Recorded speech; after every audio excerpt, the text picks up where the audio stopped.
Hello students. तो आज हम एक मोस्ट इंपॉर्टेंट क्वेश्चन करेंगे जो कि आपके एग्जाम पॉइंट ऑफ व्यू से अकाउंटेंसी के मोस्ट इंपॉर्टेंट क्वेश्चन बन सकता है। उनमें से मैं एक पार्ट करा रहा हूँ, तो समझेंगे इस क्वेश्चन को। देखिए है क्या, ये वैसे रीसू की एंट्री है, लेकिन हाँ कह सकते हैं कि जो 6 मार्क्स का हाईलाइटेड क्वेश्चन यदि आ जाए और का जो ऑप्शन होता है उनमें से एक पार्ट में करा रहा हूँ। बाकी सब क्वेश्चन का पैटर्न सेम ही रहने वाला है। तो जैसे पहला है, समझते हैं। स्टार एलटीडी ने फॉरफिटेड किए हैं कितने, 8,000 शेयर्स।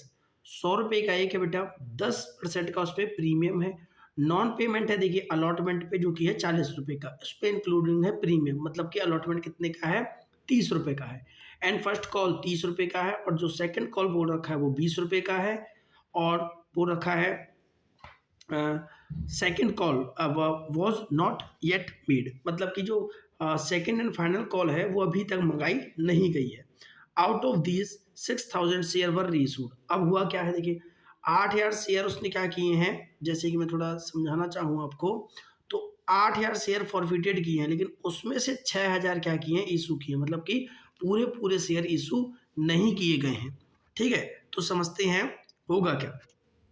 अब एक चीज़ और समझाता हूँ मैं आपको, यहीं की यहीं, तो वो भी समझते हैं थोड़ा सा, है ना। Just a minute. हाँ, अब देखिए हुआ क्या है, और आगे क्या बोल रखा है। 6,000 शेयर इशू रीशू किए, लेकिन 80 रुपये उस पर पेड अप है। हुआ कितने का है, 70 रुपये का, मतलब कि 80 रुपये पेड करना था, लेकिन किया कितने में है, 70 रुपये में। तो जैसे कि मैंने क्वेश्चन को बेस बनाया, टेक्निकल तरीके से लिख लेते हैं। एप्लीकेशन 20 रुपये का है, अलॉटमेंट 40 का है, जिस पे देखिए प्रीमियम है। और फर्स्ट कॉल कितने का बेटा, 30 रुपये का। सेकंड कॉल 20 का, जो कि नॉट कॉल्ड अप है। टोटल जो शेयर है 1,110 रुपये का है आपका। ठीक है, अब जैसे हम आगे चले अब यहाँ से, तो देखिए मैंने पूरा हिंदी में आपके लिए स्पष्ट तरीके से लिख दिया है, ताकि आप इससे नोट्स भी बना सकते हैं आप अपने खुद की।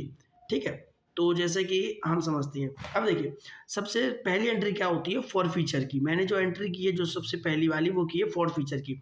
तो एंट्री होती है share forfeiture account debit, security premium account debit, to share forfeiture account, to calls in arrear, मतलब कि जहाँ जहाँ पे पैसा नहीं मिला।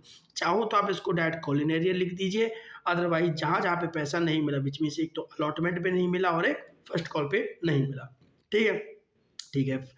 अब सबसे पहली अमाउंट है शेयर कैपिटल की। तो देखिए मैंने आपके लिए साफ साफ स्पष्ट लिख दिया है, मंगाया कितना था। ठीक है, जितना हमने मंगाया है उतना हम उसे मल्टीप्लाई कर देते हैं। देखिए हम जैसे कि हम बात करें आगे इसमें, तो एक चीज़ आपको समझ में आएगा यहाँ से कि,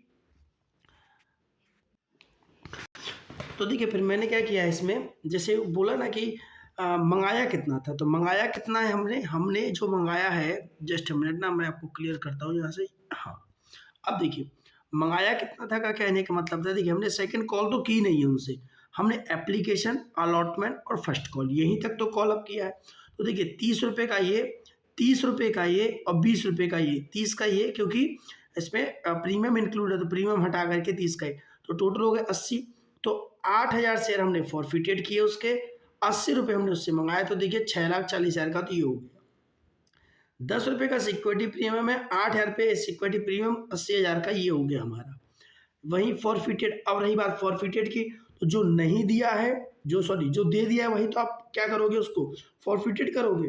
इसका कहने का मतलब है मेरा कि यह आप 8,000 शेयर पे, ठीक है, जो पैसा दे दिया वो सिर्फ एप्लीकेशन दे दिया है, अलॉटमेंट और ये तो दिया ही नहीं। तो जो दे दिया उसको फॉरफिटेड कर लेते हैं। तो एप्लीकेशन को क्या करेंगे, फॉरफिटेड करेंगे। तो 8,000 मल्टीप्लाई बाय 20 कर देंगे तो 1,60,000 का हो गया। कॉल इन एरियर का मतलब होता है जितने पे पैसा नहीं मिला है।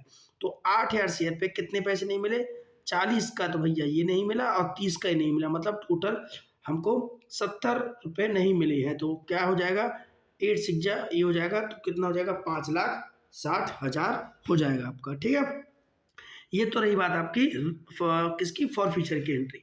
आइए अब हम समझते हैं रीसू की एंट्री। तो देखिए रीसू के केस में क्या बोल रखा है,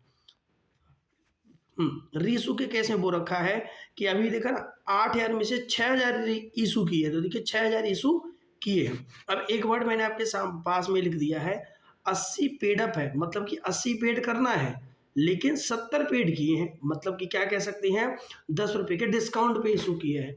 और डिस्काउंट के केसेस में रीशू की एंट्री क्या होती है, bank account debit, share forfeiture account debit to share capital account. तो देखिए 6000 मल्टीप्लाई बाय 70 हो जाएगा। क्यों हो जाएगा? क्योंकि हमको तो पैसे 70 के हिसाब से ही मिले ना, तो 4,20,000 का। शेयर फॉरफीचर की यदि मैं बात करूं तो 6000 मल्टीप्लाई बाय 10 करेंगे, क्योंकि इतने का हमने उसको दे दिया डिस्काउंट। और शेयर कैपिटल फेस वैल्यू के साथ मल्टीप्लाई होता है, तो 6000 मल्टीप्लाई बाय 8, 80 पेडअप करना चाहिए था, 4,80,000। उम्मीद करता हूँ रीसू भी आपको समझ में आ गया होगा।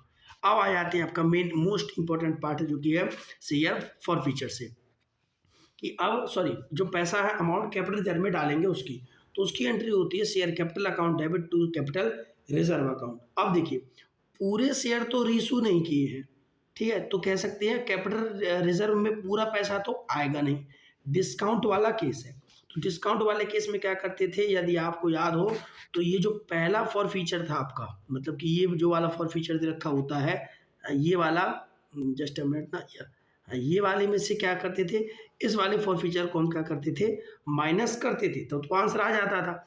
बट रीजन क्या है, यहाँ पे पूरे शेयर इशू नहीं किए हैं, तो हमको निकालना पड़ेगा उस शेयर के हिसाब से कितना बन रहा है। तो देखिए 1,60,000, ठीक है ना, ये देखिए मैंने ये कहाँ से निकाला है, ये मैंने निकाला है यहाँ से। देखिए जो 1,60,000 रुपये हैं, 1,60,000 रुपये वो कितने शेयर पे हैं, 8,000 शेयर पे हैं। तो देखिए मैंने भी वही किया है, 1,60,000 शेयर हैं, वो किस पे हैं, 8,000 पे हैं। हमको 6,000 शेयर का पता करना है, माइनस कर देंगे हम जितने का हमने उसको डिस्काउंट दिया, हमने 60,000 का उनको डिस्काउंट दिया है, सॉल्व कर लेंगे तो 1,20,000 आएगा इसका, उसमें से 60 माइनस कर देंगे, 60,000 आपका वैल्यू आपके सामने है। उम्मीद करता हूँ समझ में आ गया होगा। दोस्तों को शेयर ज़रूर करना ताकि सबको समझ में आ जाए, और क्वेश्चन सबका एक क्वेश्चन अच्छे से जाना चाहिए। Thank you so much.